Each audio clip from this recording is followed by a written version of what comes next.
Hi అండి, అందరికీ welcome back to హనుద్యాన education.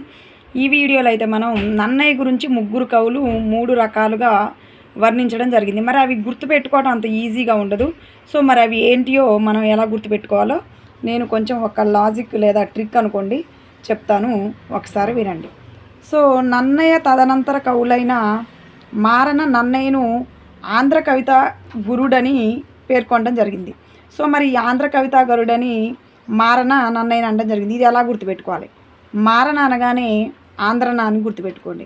Marana అనగానే ఆంధ్రన, ఆంధ్రన అనగానే ఆంధ్ర కవిత గురుడు. సో మారన ఆంధ్రన, ఆంధ్ర కవిత గురుడు నన్నయ్య. సో ఇట్లా గుర్తుపెట్టుకుంటే కొంచెం మనకి లాజిక్గా గుర్తుంటుంది. నెక్స్ట్ వచ్చేసి గణపతి దేవుడు నన్నయ్యని ఏమన్నాడు? ఆంధ్ర కావ్య పథము. గణపతి దేవుడు ఏమన్నాడు? నన్నయ్యని ఆంధ్ర కావ్య పథము తీర్చినవాడు. కాబట్టి మనం ఈ రెండు గుర్తుపెట్టుకోవాలి. సో గణపతి అనగానే పథము, గణపతి పథము, గణపతి పథము. సో ఇక్కడ పతి ఉంది, ఇక్కడ పదము ఉంది. పథము అంటే దారి లేదా మార్గం అని అర్థం. సో గణపతి మార్గం ఆంధ్ర కావ్య పథము, గణపతి పథము ఆంధ్ర కావ్య పథము. సో గణపతి పథము ఆంధ్ర కావ్య పథము అంటే గణపతి దేవుడు నన్నయ్యను ఆంధ్ర కావ్య పథము తీర్చినవాడని పేర్కొనడం జరిగింది. నెక్స్ట్ వచ్చేసి మూడవ వాడు రామరాజభూషణుడు. సో రామరాజభూషణుడు ఏమన్నాడు మరి? మహిమును వాగను శాసనుండు సృజయింపన్. సో మహిమున్ వాగను శాసనుండు సృజయింపన్ చెప్పడం జరిగింది.